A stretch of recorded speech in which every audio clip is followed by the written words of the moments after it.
I'm so grateful before God for granting us yet another opportunity to come together at this part of the day and just to reflect in the scriptures as it is part of our daily routine. While we live here on earth, we have our mandate to pay attention to the word of God, because at the end of the day, that is what is needed of us. God, when creating us, God created us for all good works. So now that we are here, I just want to plead with us, wherever you are, to be part of this, our evening prayer session. I'm very sorry yesterday I couldn't do it because I wasn't around due to some other commitments. But then we are here now, and we've got to continue. And as I was preparing for this evening prayer, I was just reminded of one hymn which was sung by Reverend Abraham Gama while I was serving at Mangayane Parish around 2010, between 2010 and 2013, I was at Mangayane. So I'm reminded of that song, which is in our Anglican hymn books, Zulu 209 in our Anglican hymn book.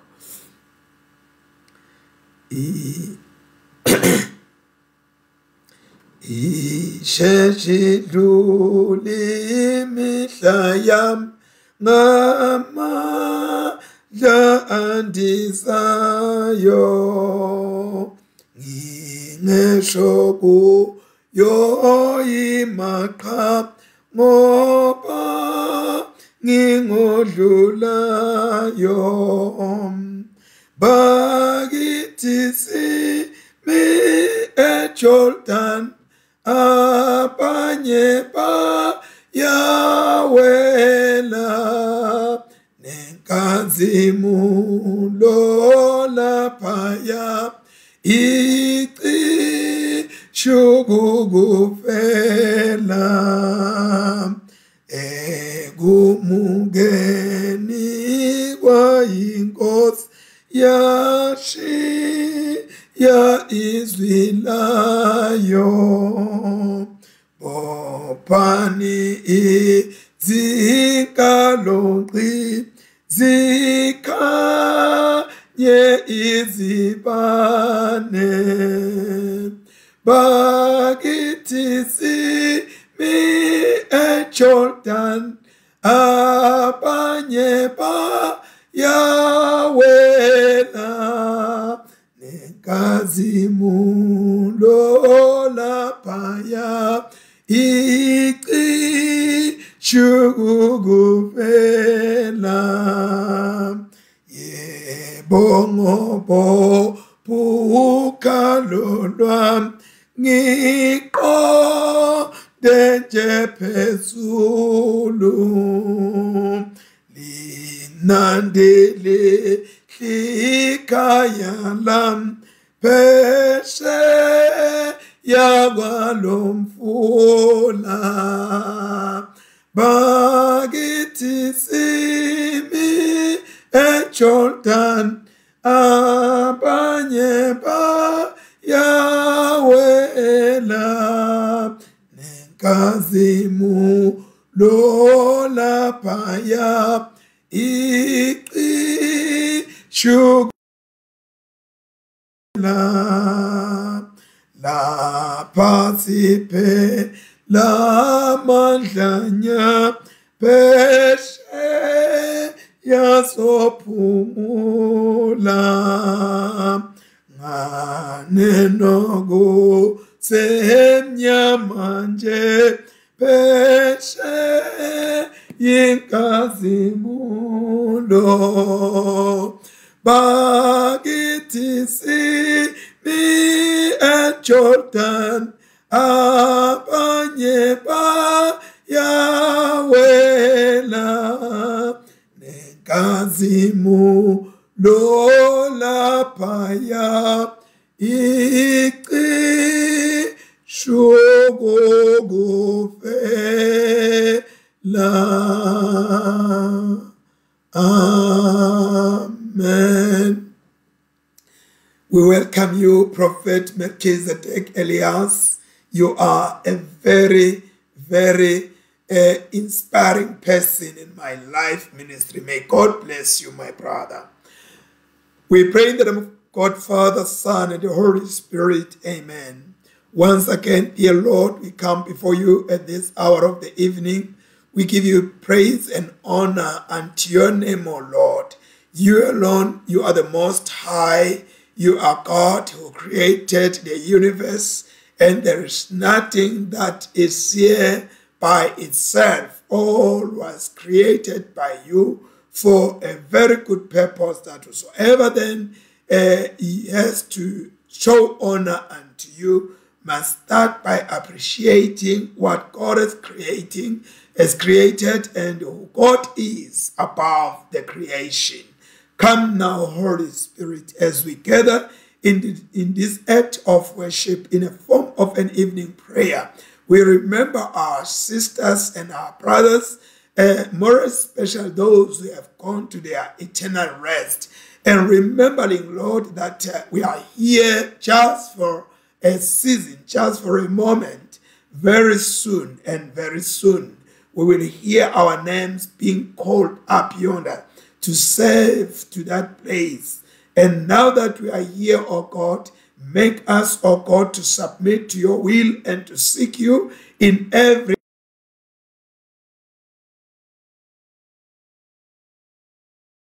to adoring you, O God. This is our prayer and this is our confession before you as we enter into this act of worship. Not forget this weekend. We pray that may the hand of God overrule over the daily.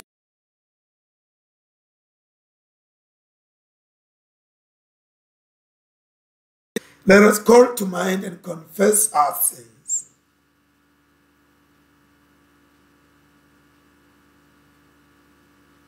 Almighty God, our Heavenly Father, in penitence we confess that we have sinned against you through our own fault, in thought, word, and deed, and in what we have left undone.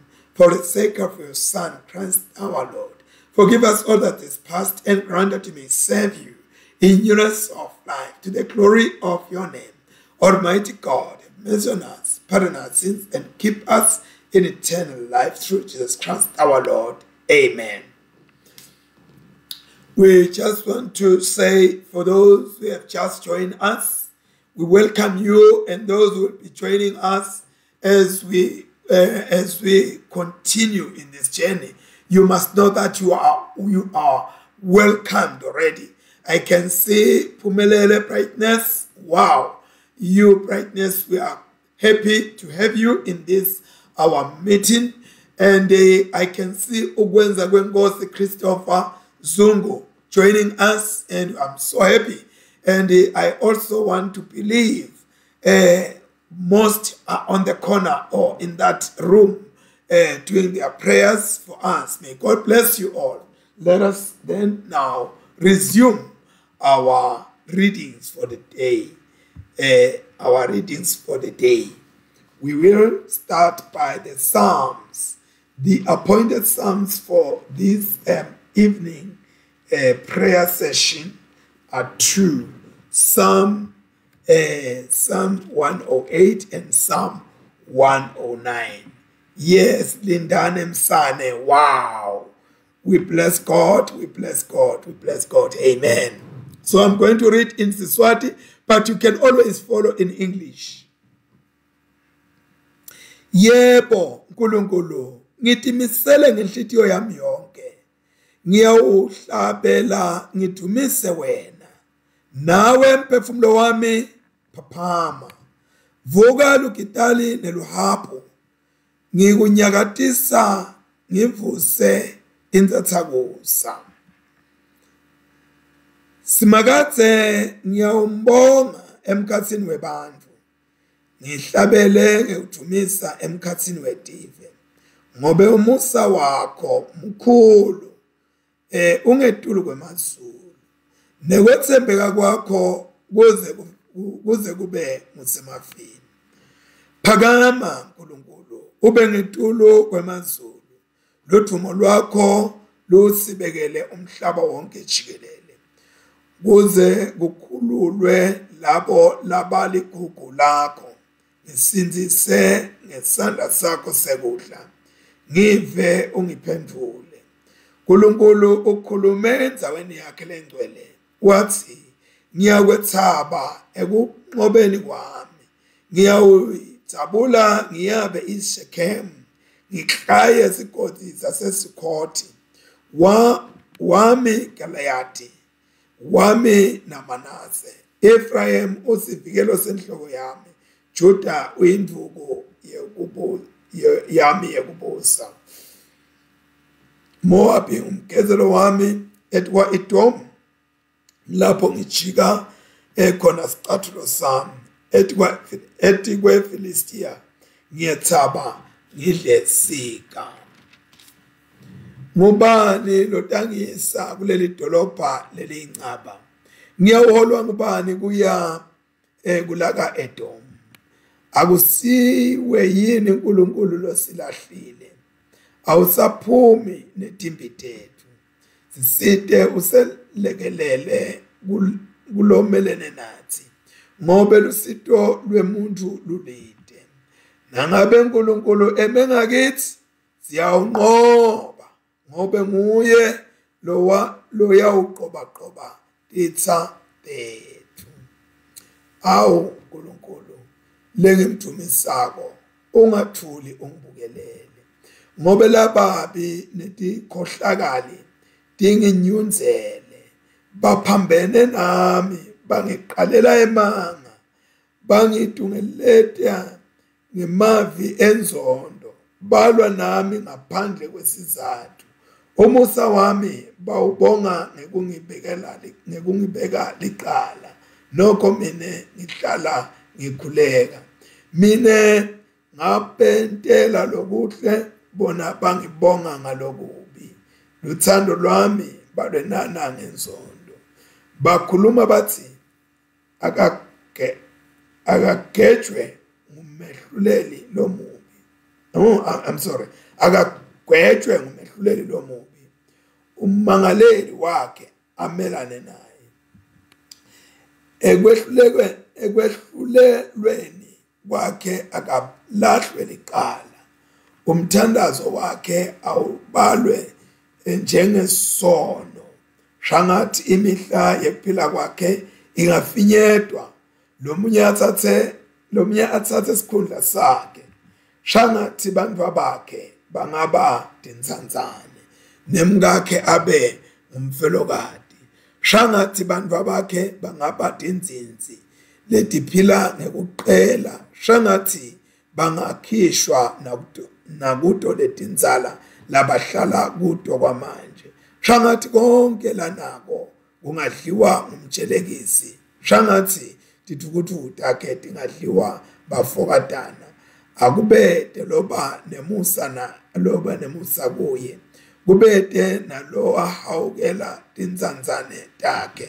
Shangathi intalelwane yakhe ingaphela nya, libito lakhe lesulwe situlwaneni lesitako. Shangathi simakadze angakhumbula bubi baboyise, nesono senina singete sesulwa. Shangathi tono tabo tingema embi kwasimakadze njalo. Shangathi bangete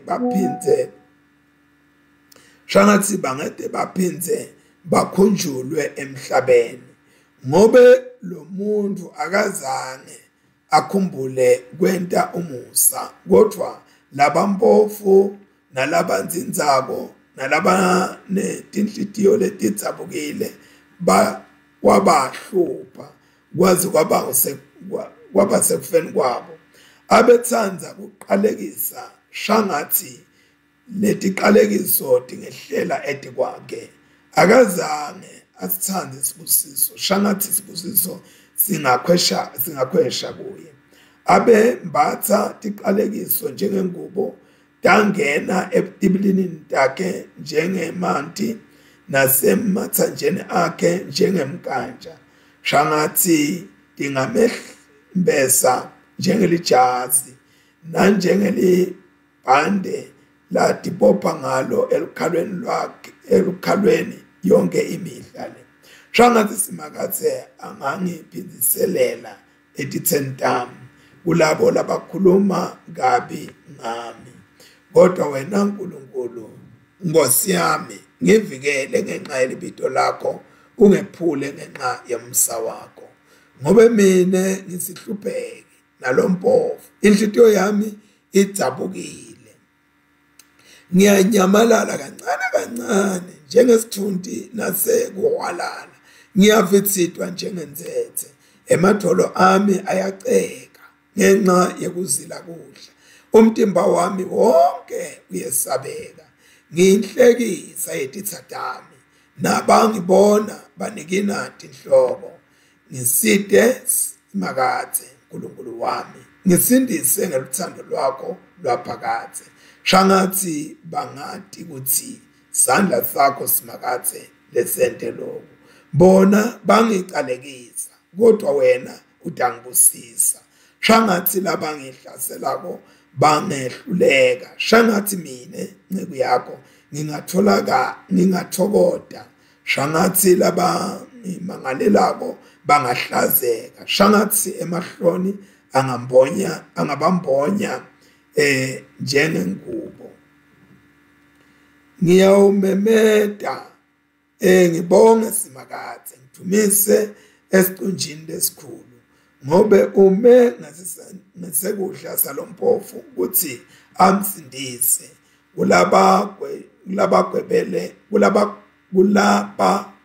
kulabamgwebela intsambo. Akudunyiswe uyise nendotsana namoya engcwele, njengoba bekunjalo ekuqaleni, kusenjalo nanyalo, kuyakuba njalo kude kube nini nanini. Amen. Sitawuthatha sifundo sekuqala.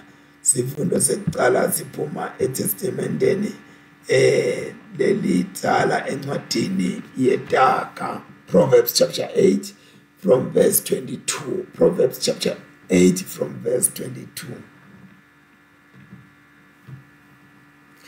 Chapter 8 from verse 22. Simakathe wangidala ngaba weqala emsebentini yakhe. Ngaba weqala endalweni yakhe ngiwasendvulo. Ngemiswa phakathe ekuqaleni umhlaba ongakadalwa. Ngadalwa kusete ngisho nekujula kwetilwandle. Kusete tiyalu temanti lageledako. Tindzaba tisengakasekelwa etindzaweni tato. Nemaquma asengakabikho, mine ngase ngikhona. Umhlaba nemave abesengakawe kwenti. Ngisho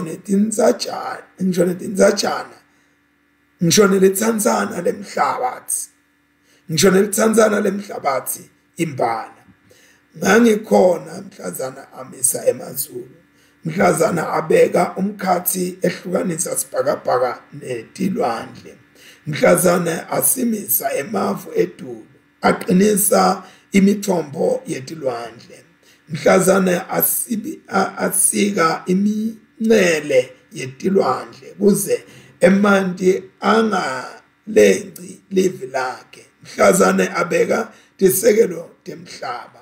Ngangiseceleni kwakhe njengengcweti yekwakha. Ngangine nthokoto lenkulu onke emalanga. Ngijabula embi kwakhe njalo njalo.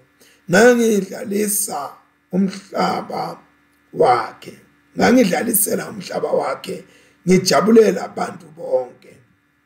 Manje ke madodana ami nilaleleni, babusisiwe labo labaqina imiyalo yami. Lalelani imfundiso yami ningayenzeleli, nitawuhlakanipha. Ubusisiwe umuntu longilalelako, longilinzela onke emalanga emasangweni ami, logadza etimpundwini teminyango yami. Umuntu lothola mine uthola kuphila, utakwemukela kuthandwa ngusimakazi. Kodwa logeja kungithola utilimata yena. Bonke labangidonzako batsandza kufa. Siphela lapha sifundo sekuqala, sifundo sesibili lesiphume eTestamentini lelisha sibhaliwe encwadini yaMateyu chapter 6, and we are reading from verse 6 to 6. Matthew chapter 6, we are reading from verse 1 to verse 6.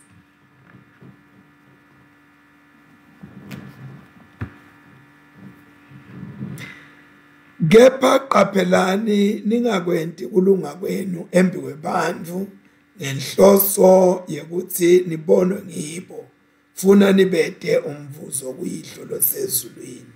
Ngakho ke nawuphalutho kumuntu loswele ungamemeteli, njengobe kwenta batendisi emasinagogweni nasetiitaladini, khona batewuthunyiswa abantu. Ngiqinisile ngithi kini, sebawemukele umvuzo wabo. Kepha wena nawupha sipho sandla sakho sangasencele asingakwati lesi kwentako sengesekudla, kuze sipho sakho sibe sekusithekeni, khona uyihlo lobona eksithekeni utakuvuza. Nanithandazako ningalingisi batendisi ngobe batsandza kuthandaza bemile emasinagogweni nasemajikeni etitaladi, kuze batewubonwa abantu. Ngiqinisile ngithi kini, sebavele sebawutholile umvuzo wabo. Kepha wena nawuthandaza, ngena endlini yakho, uvale umnyango, uthandaze kuyihlo losekusithekeni, khona uyihlo lobona eksithekeni utawukunika umvuzo. Siphela lapha sifundo sesibili. As usual, sitawuqala sibuke sifundo lesi seTestamenteni ledala. Asithandaze. Nkosi nkulunkulu, mnikati wenhlakanipho nemandla nelwati, sita kuwe, siyajabula lokuthi Nkosi wena wathi tonke tintfo, ubona tonke tintfo, usichazela konke ngendlela Nkosi leyisakhako naleyisiphakamisako emoyeni. Kungimanje ke Nkosi, ngenelela kunazi isikhathi sasendzambama, sisatolalela livi lakho nebantwana bakho Nkosi, labakhashane nalabadudane nalabakuphina. Siyathandaza athi Nkosi, lingaphelelwa ngemandla, lingene lifike la kufaneleke khona, lilethe imvuselelo lelivi lakho ngaKristu Jesu Nkosi yethu. Amen. Siyabonga kakhulu Dingcwele, siyabonga abantwana basekhaya, sibonga lokho ukuthi sesivele sesingene kulomzuzwana lo lesikiwo. Lo mzuzwana lona ngiyawuthanda kakhulu ke mine, kakhulu ngoba uyangikhulisa. Masifunda kule ncwadi yeProverbs chapter 8 verse 22 to 36, sibona inhlakanipho, sibona umlando lomutse wekuhlakanipha. Ukuhlakanipha akuqali nje la, kunesisusa from somewhere kuzofika la kumbe la sikhona khona. Asesike siboneke lapha lihumusho lesingisi lithi, the Lord possessed me at the beginning of his way. ngalamanye amagama kusho ukuthi uNkulunkulu wasebenzisa inhlakanipho nebuqili buqiko. Yes, wasebenzisa inhlakanipho nebuqiko bengqondo, buqiko i-intelligence noma kuhlela kwetinto letithide makadala umhlaba. Kazange nje uNkulunkulu amane ente kodwa wasebenzisa tinto leti mangalisayo. Oh sibalo wami ngiyabonga sengiyambona umlangeni lapha Sibeko. uNkulunkulu wasebenzisa buqiko lobusetulu kakhulu. Lobu kusitshela ukuthi whatever that you do, you must use all the wisdom that God has given you and all the intelligence of the mind. Ungendi nje tinto wende nje ngekwendlula. Noma ngabe uyohlabela, noma ngabe uyathandaza, noma ngabe uyoshumayela, use your mind. Lengqondo lena uNkulunkulu usinikele ukuthi sisebenzise because even God yena liqobo lwakhe wasebenzisa inhlakanipho, wasebenzisa ne-intelligence yengqondo. So ke bazalwane kumqoko lokho ukuthi sikusebenzise singakubukeli phansi. Lapha ke futhi uma besibuka inhlakanipho sipersonify noma sibuka esigabeni sebuntu kusho ukuthi beyiseqeleni kwaNkulunkulu ingumuntu naNkulunkulu adala. Njengalokho isivile ukuthi uthi bengingqwedi yako konke uNkulunkulu beyakwenta ngiseqeleni kwakhe. Kude lokwenteka inhlakanipho ingekho lapha emhlabeni.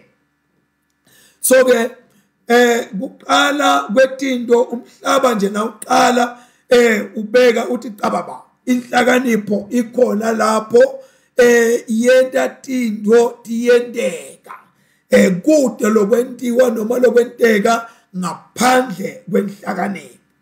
Kunale phrase ke le lapha ku 8:22 le khuluma ukuthi the Lord possessed me at the beginning of his way.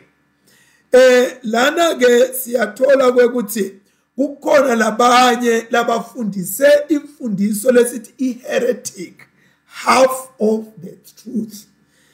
Yangapi liqiniso leligcwele kwabane liqiniso plus naloku ngasilo liqiniso. Leso ke we call that i-heresy. Ku-early church kukhona lebebanjalo. Lo munye wabo bekabitwa ukuthiwa Arius wase-Alexandria. Arius wase-Alexandria beka promota kakhulu kwekuthi Jesu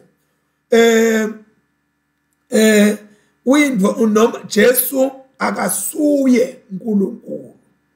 Bekathi Jesu akasuye uNkulunkulu. Njalo labanye nje labashiyoko kunethi inkolelo tatiko nawe lethi Jesu akasiye uNkulunkulu. Ngeke sikhonta umfana thina sitawukhositalo yise ekhaya ukhulekela kumfana ukhulekela kulomnumzana ekhaya. So kukhona ke inkolo letisho njalo angifuni ukuthi isho amagamato kodwa ngiyadadi kumbe nawe uyadadi ukuthi bobani labo. So inkinga lenkulu ya Arius yayi ku interpretation. Arius wa interpreter a Hebrew scripture using a Greek translation or interpretation. Uma ngabe ngisho njalo ngiyakuthanda ukuthi ngikukhulume lokho kujule lokho ukuthi when we do Old Testament the resources that we go for are those of Hebrew. Sibuka tinqazelo noma ligama lalikhulunywa silibuka ngesiHebheru awubuki kusiGreki ngoba wenta njalo seyiphambene lento yakhe ayisasebenzi ayihlangani. Inakuzane i-Old Testament has its own source inemthombo wayo lokusiHebheru gani inakuzane i-New Testament inemthombo wayo lokusiGreki. So uma ngabe unelibhayibheli leSiswati i-New Testament ubokwathi ukuthi i-interpretwa from Greek. Uma ngabe une Bible lakho i-Old Testament, you must know that it is interpreted from Hebrew. So uma ngabe ufuna kwathi ngemagama kufuna ukuthi ukufuna lokho lela kusuka khona. Ngiyayihlale njalo ngidumisa umsebenzi wabothishela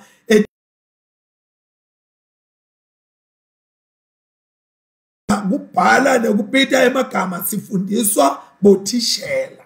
So ke as much as batali bebangasifundisa but nje the people who have that prerogative ngothisha.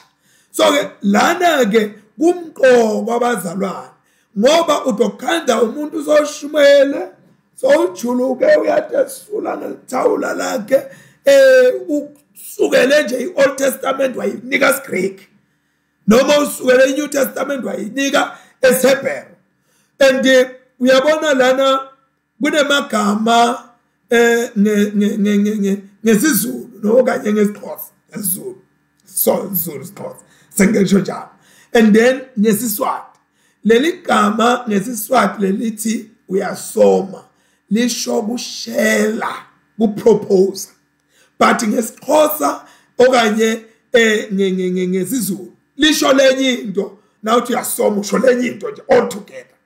So ke you must not try to interpret isiswati usebenzisa sizulu okanye isixhosa or interpret isixhosa usebenzisa isiswati. Ngesixhosa kuyayithiwe lo mfana umfana lakithi sisho iligama lene kwethelethele lapha kathi ngane maxhoseni but umfana kusho bhudi yabona is human body. And nesixhosa ikhona lento ithi liqhegukazana lisho umuntu losekakhulile like ngumkhulu noma ngogo qhegukazana. Ngesiswati nangithi naliqhegukazana umuntu angathukuthela afe. Futhi kunalamanye emagama I can go on and on and on. Kuneligama liligama ngesixhosa lesithi umlwelwe. Athi hayi kunomlwelwe lapha.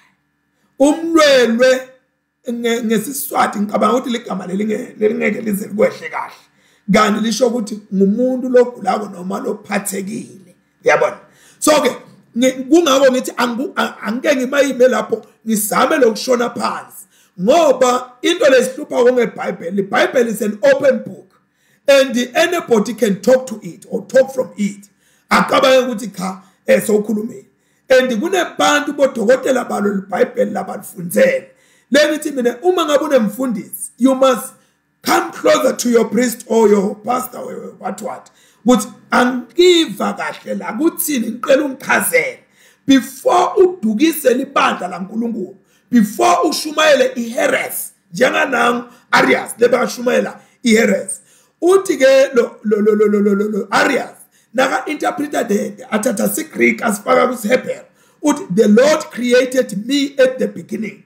And lana ngishilo ngathi the Lord possessed me from the beginning. Sitawubona lo mehlo ukuthi yini phakathi kwa possess na create.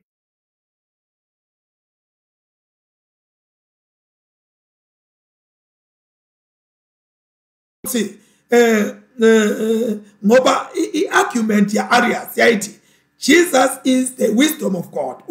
Umsonhlakanipho waNkulunkulu, which is true in the New Testament. Okay, it's true, very true. Ukuthi Jesu ungusonhlakanipho waNkulunkulu.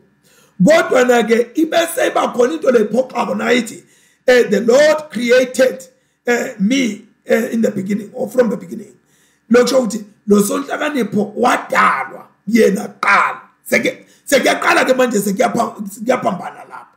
And then uyaqhubeka ukuthi uma ngabe Jesu wacreatewa kusho ukuthi Jesu akasuye kuNkulunkulu. Kwesibili kusho ukuthi Jesu kukhona isigaba la khona bekangekho khona and Jesu akasi eternal or you know. So konke lokudaliwe kutawufika isigaba la khona kubhujiswa khona ngiyabekisa lapha emhlabeni konke lokudaliwe kune limit ukuthi kutawuphila to that far. So Jesu ke yena bekamthatha kanjalo Arius ashumayela ajulukile abuya eAlexandria. Lenye manenge amaphutha lebeka nawo Arius. Lelinye liphutha Arius lalenta la beka exaggerator wisdom lapha kule ncwadi, excuse me, ile ncwadi ye dark. He was exaggerating wisdom, and Jesu lenhlakanipho ayenta ibe ngJesu vele. That was an exaggeration or exaggeration. Yes, exaggerate. Exaggerator. Yes. Uyabona kwenta into benkulu.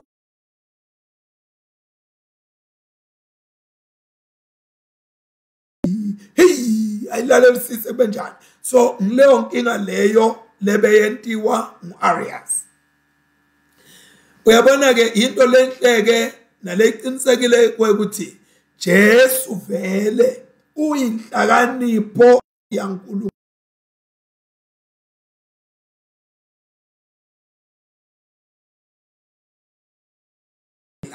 Seyivetwa from the Greek understanding. Ivetwa inhlakanipho yaNkulunkulu esiphambanweni. Inhlakanipho yaNkulunkulu esiphambanweni. Mawufunda 1 Corinthians chapter 1 uqale kufunda verse 20 kuya 24. Kumveta Jesu ayinhlakanipho yaNkulunkulu esiphambanweni. That's number 1. Number 2, imvete Jesu ayinhlakanipho yaNkulunkulu kithi. Thina lesimemukele Jesu semukele inhlakanipho yaNkulunkulu. Ku 1 Corinthians chapter 1 verse 30. Uphinde futhi Jesu avetwe ayinhlakani amqebo aligugu, the treasure of wisdom. Avele ay treasure your wisdom lapha ku Colossians chapter 2 verse 3. That is the Greek understanding. La khona Jesu kenyalo avetwa amloko. Kodwa na ke lo Proverbs chapter 8 lena lesimfundile akachazi Jesu kodwa uchaza ingcenye yaloku Jesu lana, hayi ukuthi le creation ya wisdom, lo wisdom ushothi uJesu cha akusuye Jesu. Some of the things that ikhona Jesu let it demonstrate kabo diyabonakala. So these are two variables. These are two variables, but lengeke size sithi kuyalingana noma kuyafanana, akufanani. Okay, ngoba Jesu unguNkulunkulu, lo Jesu anguNkulunkulu nje uexpressa demonstrate the wisdom of God. Uyayibona ke manje Jesus, he expresses and demonstrates the wisdom of God.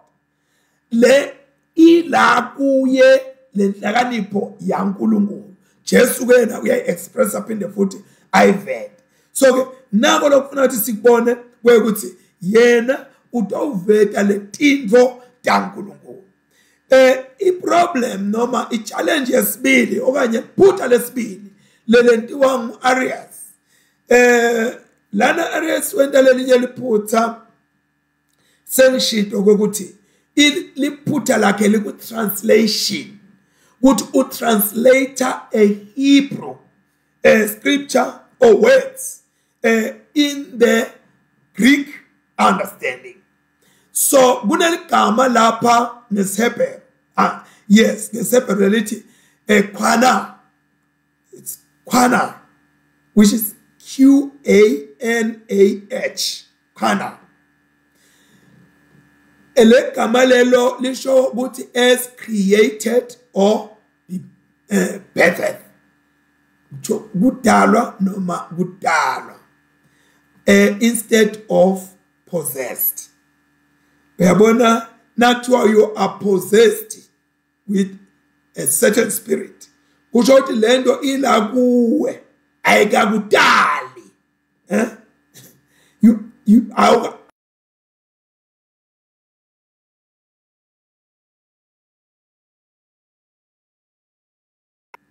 So that is the challenge we are coming across now.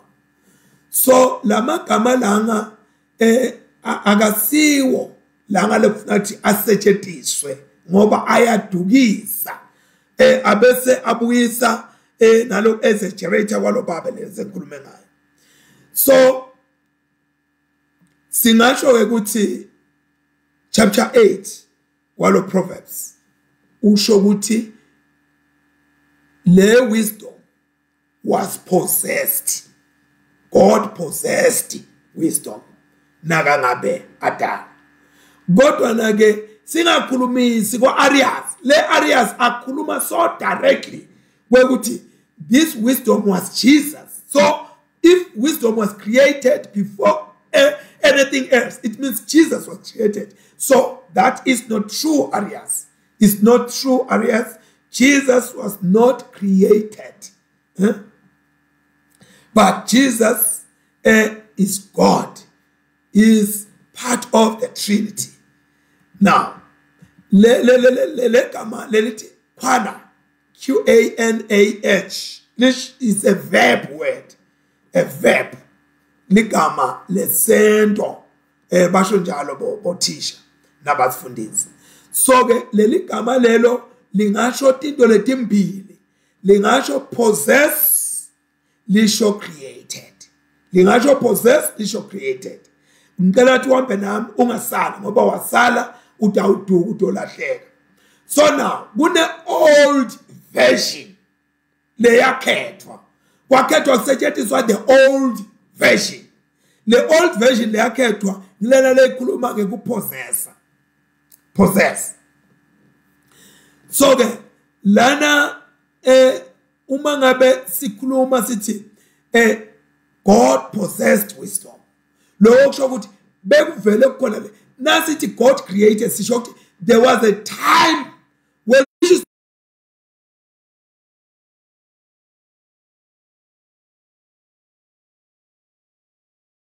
possessed wisdom.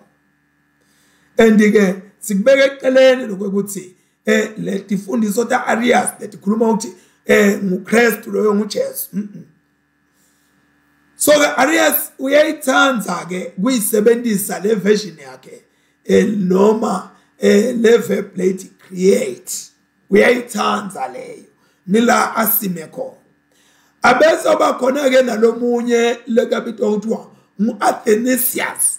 Lebantu engikhuluma ngabo la befundisi scholars bantu laba ngama theologians.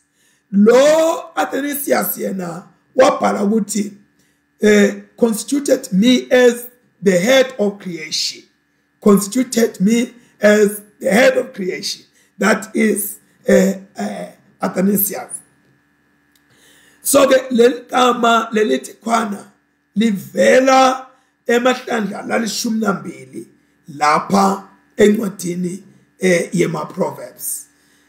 Lokusho ku-acquirisha kuba nayo lento kuvela emahlandla lalishumi nambili. Kubese kuthi leli gama lelithi create lona is not from the old versions but is from the Septuagint. La nawufunda iSeptuagint siyasithi the first 5 books of the Bible. Lega bit are books of Moses or attributed to Moses because they are not per se written by Moses, but because they are more of is considered as somebody who gave the law. Uma besikhuluma ngemthetho njena sisuke sikhuluma sirefera kuMoses. Okay? So ke Arias beka kuphikisa kwekuthi Jesu uNkulunkulu beka phikisa the divinity of Christ as God. Akhuluma abuke ku Septuagint where Jesus was created, which is not true in this manner because we say Jesus is God. In Jesu uNkulunkulu akasiye indalo akasiye ukuthi wadalwa kodwa na Jesu uweyevele enkulunkulu usesenkulunkulu.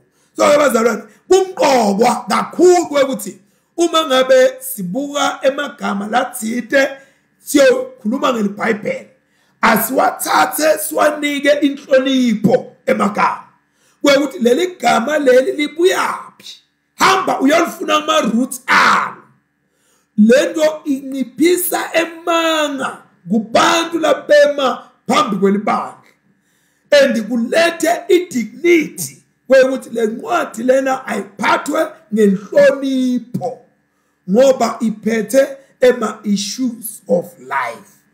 Now uthi ngaphambi kokuba tindzaba tidalwe noma tibe khona lapha indlela Solomon lekabeka ngayo so ibeka lento uyabona ukuthi he was a poetry he likes when the poem so ukubeka lokhu njengembongo ngalendlela la kubeka ngayo nakabuka lo mhlaba buka lokudaleka kwawo iGods itindzaba lwandle imifula yonke lento le uyayibuka so uthi uyathi konke lo what designwa ngewisdom yaNkulunkulu.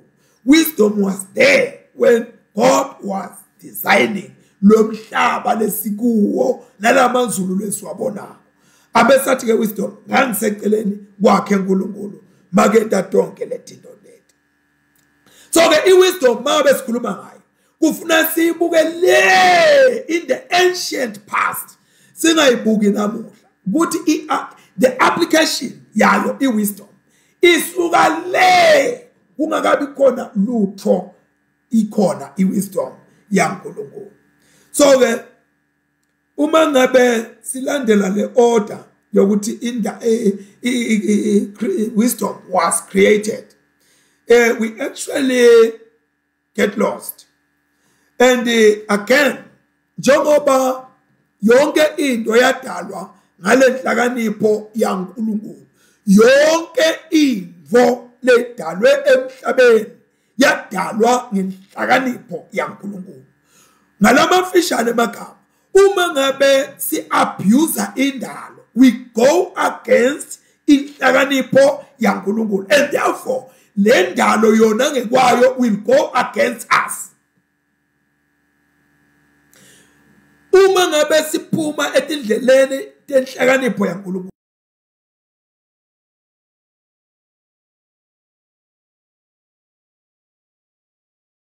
indalo yaNkulunkulu yona qobo lwayo itawuba against us. Sithi how sekushintshe ama-seasons sekunama climate change sekunjanjanya sizathu sokuthi siphume ku-wisdom siphume order siphume ku-design sahamba uma ngabe sithi siba Jesu sihamba ngale nhlakanipho le Jesu anayo siyibona esiphambanweni sayibona kithi sayibona kulamagugu lakafihlwe enhlakanipheni ngaloko lo mhlaba lesiphila kuwo le ndalo excuse me uma ngabe sihamba siba Jesu sinikele kuJesu Jesu lekaveta inhlakanipho yaNkulunkulu lo mhlaba lesiphila kuwo utawusifavor utawusendela tintfo letawuthi tihambisana nathi noma tiyasiphakamisa ngalamanye amagama. Amen. So ngalokufana nako uma ngabe sivukela inhlakanipho yaNkulunkulu nenzatho yakhe uNkulunkulu asikehluki kulokwentiwa nguJona naNkulunkulu amthuma eNinive wasuka Jona wakhetha kuya eTalashishi nansi into timcinanela endleleni wathi Jona hayibo mina ngithatheni ningiphonse elwandle ngoba bekaqabanga ukuthi makaphonswa elwandle uNkulunkulu ngeke asamade wakhohlwa Jona ukuthi yena is just a created being you know and kuthiwa lwandle lungakabi khona ngisho nekujula kwalo inhlakanipho beyikhona so ke kude la ungabaleka uye khona inhlakanipho yaNkulunkulu ingede yakufofobeta yakuthola yakubamba so wabanjwa ekujuleni kwelwandle Jona inhlakanipho yaNkulunkulu ikhona ngisho ekujuleni kwelwandle iyatholakala ikhona. Uyabona lo nkulunkulu lona ngale nhlakanipho yakhe wa-asayina lwandle walinika imincele la itohamba lugcine khona. La engqondweni yemdala wayibeka wayi-establisha ukuthi ayino-altarishwa okanye timiso takhe atinawekwiwa. Wabeka ama-boundaries. Ngijabulile nangifunza kuthiwa la ma-boundaries wawabeka ngelivi lakhe. Akazange adwebe uNkulunkulu. Wakhuluma ukuthi wena uzohamba uqinela. So-ke livi la uNkulunkulu nalikhuluma libeka ema-boundaries. Uyabona ke lwandle noma lungaba hostile kangakanani, lube chaotic kangakanani, liyathi ukuthi mina ngihamba ngiqine la. Ngale kwaloko angiseki. Lingakwenta lokhu likwentele kulo kodwa lingaqhubekeli ukuthi liphumele ngaphandle. Mawufunda incwadi yaJobe chapter 38 verse 8 kuya ku-11 kumbe ngakufundela nje kube nemusa nawo. Or who shut in the sea with doors when it burst forth and issued from the womb? When I made the clouds its garment, and thick darkness its swelling band. When I fixed my limit for it and set bars and doors. When I said, this far you may come, but not further, and here your proud waves must stop. Yaba mnandi le nkulumo ibhekwa ngumlomdala wethu insuku kwekuthi naku la kumakhona. Uyabona wena ngeke uyibonele eminyango, ngeke uyibonele eminyele, kodwa lwandle lokucabanga ukuthi alunamehlo, alunandlebe, alunamcabango, luyathi ukuthi ngabe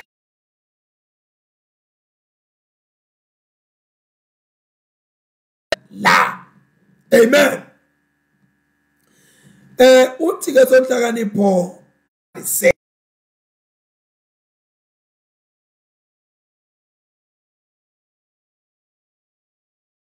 inhlakanipho yaNkulunkulu nalawo ma design lamahle arrangewa kwekuthi lana ngilapha wenda ngilakhona inhlakanipho yasupha khona ngenjabulo ijabulela lokwentiwa nguNkulunkulu. Uyabona uma ngabe uNkulunkulu wenza into kujabule what God possess, how much we should be rejoicing in what God has created. We should be showing forth such joy ngetulu kwalesingaqabanga nalesingakwazi. Inhlakanipho yaNkulunkulu yajabula kakhulu, ijabuliswa budalwa wemuntu emhlabeni. Silamhlabeni nje inhlakanipho yaNkulunkulu iyasijabulela, isasijabulela. Siyakuthokozela ke lokwathi ukuthi inhlakanipho yaNkulunkulu iyasijabulela. Uyabona kudalwa kwemuntu emhlabeni, it was not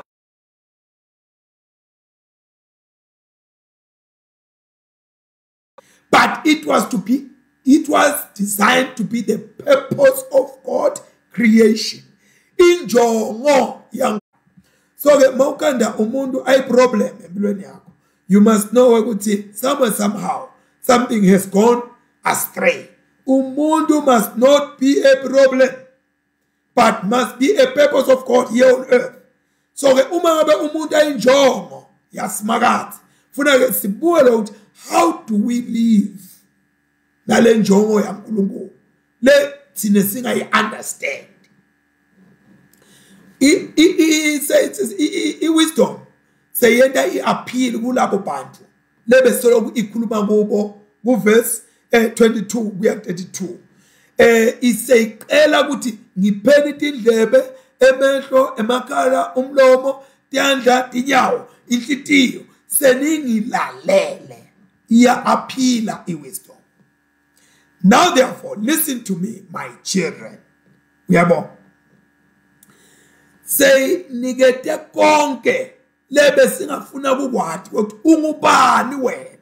Say khuluma ke manje inetizathu tonke lokuthi isipite ukuthi nyalo ke ngilaleleni bantu bami. Ngoba senivile ukuthi bengikhona mina ngiyingwedi ke ngidlalisela ngento konke lokho nyalo ngilaleleni. Uthi ke nakaqhubeka uthi for blessed are those who keep my ways. Babusisiwe labo labaqina indlela zabo. Ngiyenda ukuthi lokho kulesikhathi kube kwangathi noma kuvele nje kubonakala kugama kube sebaleni kube obvious leti indlela le kukhulunywa ngathona. Kodwa ke kufuna ukuthi sibuke na ukuthi umhlaba inyama Satan uyaye asitshele ukuthi uma ngabe sima silalela malo ingcwele sigcina indlela njalo sima silalela inhlakanipho yaNkulunkulu sigcina indlela takhe, we are losing ngemanga aSathane lawo. Ngoba Satan wants to keep us busy all the time. Umhlaba usithengisela into dawo. Imitimba yethu isifunisa into dawo. Satan usifunisa into dakhe. So ke usitshela ukuthi you are losing if you are not following. Uthi ke uNkulunkulu uthi ke sonhlakanipho kaNkulunkulu. Ngicela senibeke phansi amathulusi enu onke ningilalele. Yini sizathu salokho? Liqiniso lokuthi uma ngabe sike senta lokho sabeka phansi konke salalela lenhlakanipho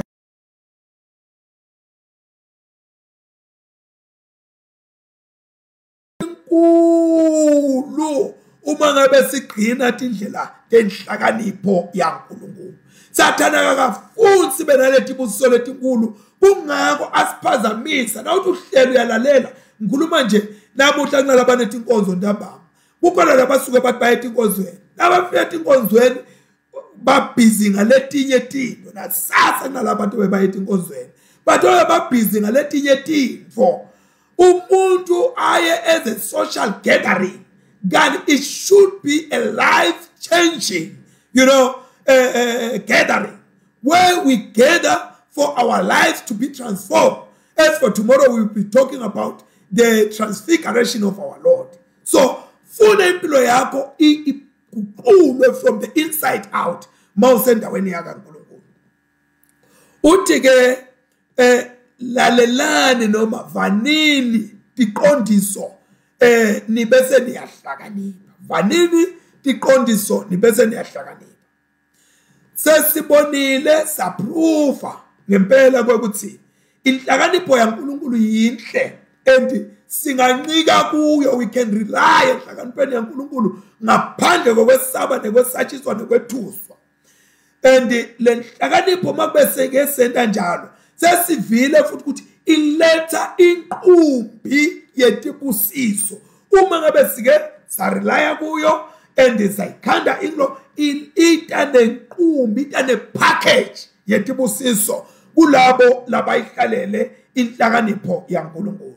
So ke inhlakanipho yaNkulunkulu ithi asinikete all our attention.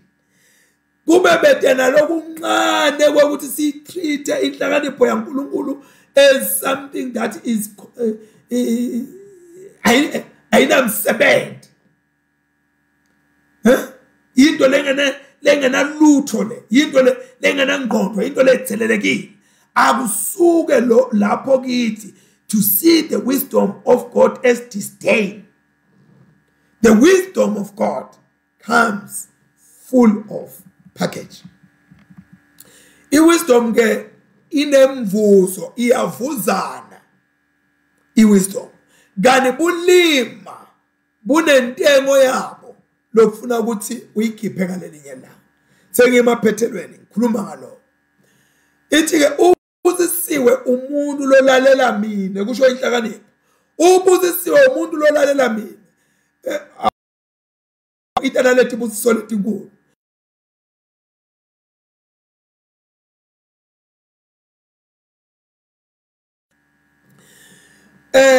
Tibusiso tenhlakanipho umgwaqo wato wekuta kuwe wekuthi kweqala utinike isikhathi sekulalela.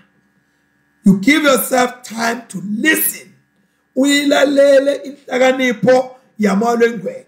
Uyilalele uphinde futhi uvume ku-inconvenience ngiyo ekuthenini na ungayiboni uyifune ubeke phansi letiye tinto neluhambo lwakho lobothi unalo ulumise.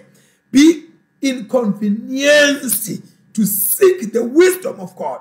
Kutsanze kuba inconvenience just because of the wisdom of God. Hallelujah. You know, ngiyayithanza le nto le. Andike ngetulu kwaloko uthi nqumele wena, utifisele wena, utifunele wena kwekuthi ngita uhlala njalo malanga onke ephila kwami ngibhekile, watching daily, uyibhekile ubheke la inhlakanipho yaNkulunkulu ikhona khona le kulama gate la iyoqhamuka khona ubheke khona nakulethi bonza nalapha tinsikente eminyango noma eminyango la kuhlakanipha kufanele kuphume khona ubuke khona. Lokho utinika isikhathi kwekuthi lokhu ngibona le ngiyakukuqosha ngikuqoshe ngenhloso hayi ngengodi ukuthi sesitholane ngengodi noma nje sesimane satholana nenhlakanipho. Excuse me. You must be intentional when you seek the wisdom of God.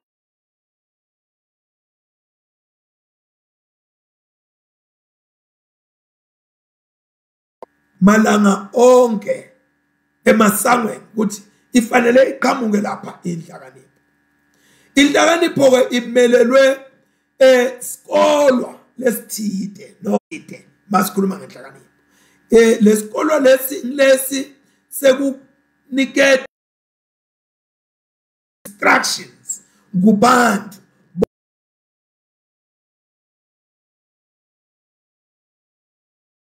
komba and not backward but forward.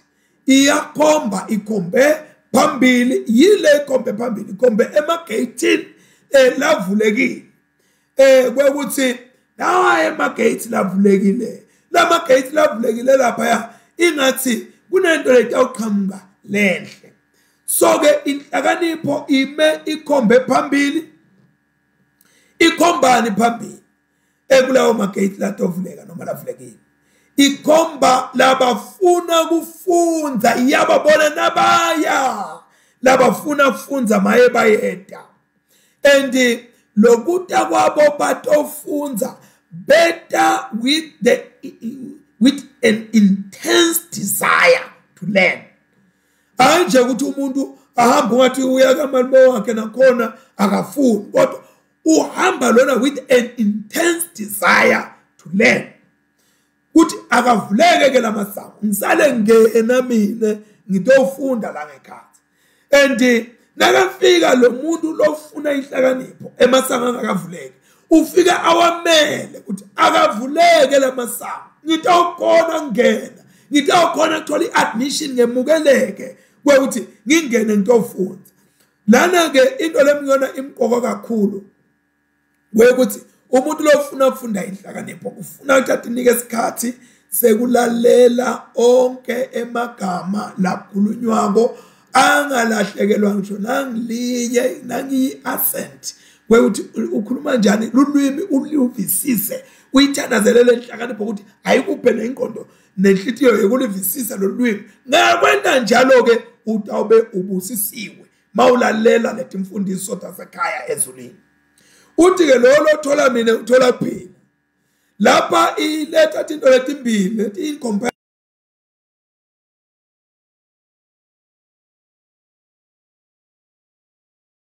how favor ne tinto letimbili leti incomparable sitakubona ukuthi ngikusho ngani lokho very soon.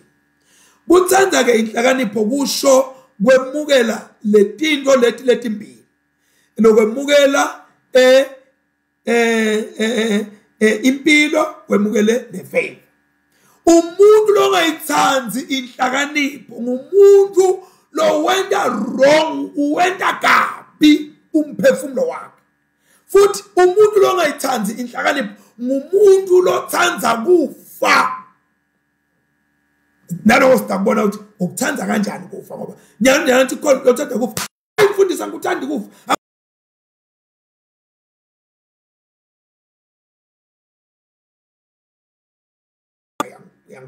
Ifavor ingatholwa kumbe nanoma ngubani. Siyakhumbula ukuthi Mary iyafika yakhulekela ingelosi yathi Hail Mary, highly favored by the Lord amongst women. So she was favored. Umuntu lo favored, ungaba favored. Bantu ba favored la ngaphandle uNkulunkulu ba favile, baba netinto baba nempumelelo but bede lempilo yaphakade. Bayitholile favor yaNkulunkulu. Baba nako konke lokanalo kodwa bede impilo yaphakade. Kungawo ngithi these are two incomparable things. So impilo yaphakade ngiyona nto kufuna uyifunisise ngawo onke amandla akho nangawo onke amagunya akho. Ifavor na ikutholile amen. Kodwa impilo yaphakade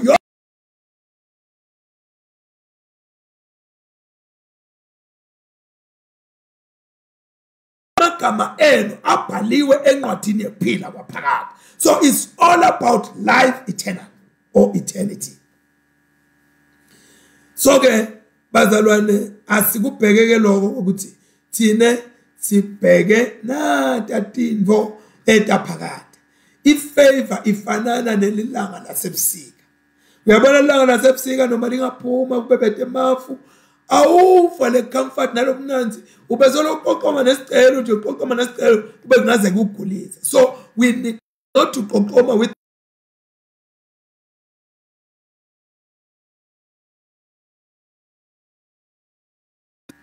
those who love death. Laba bathanza kufa. Kunelu hlobo lebantu oluthanda kufa indirectly or unintentionally. Godwa lama consequences alempilo labayiphilayo lama practices letinto labatendako dipenda kubalethele lokho lokufa kwaphakade. Uyabona na utshela ukuthi yekela lokho yekela sono yekela lokho nalokho wena uqhubeke ukwende. In short, the consequences yalokho kufa kwaphakade. So noma ungathi awukuthanzi kufa wena kwaphakade uyakuthanza mangabe wenda nathi thinto lokuthi wathi yeke kodwa uqhubeke wena utende. Bantu labathanza kufa bantu labatshelwa ukuthi yeka lokho kodwa aqhubeke akwende. Let us pray. God Almighty, our Heavenly Father, once again, dear Lord, we give you thanks and praise for giving us the lessons on wisdom. We have read about it some few days ago, that wisdom is not the game of the mind. It's not also about opportunities, but it is about someone taking a decision to pursue wisdom, to value wisdom, to love wisdom, to hold on wisdom. It's all about a decision that one takes. And we thank you, God, for giving us these lessons because they make us grow spiritually, even in our mental life here on earth. Lord God Almighty, we pray for ourselves and for all your people in all walks of life. And we bring them before the throne of grace. We pray that they may also attend or return this life in them. This we pray in Jesus' mighty name. Amen and amen. And the blessing of God Almighty, Father, Son, and Holy Spirit may remain with us all now and forevermore. Amen. Thank you. Thank you. Thank you very much. Thank you very much.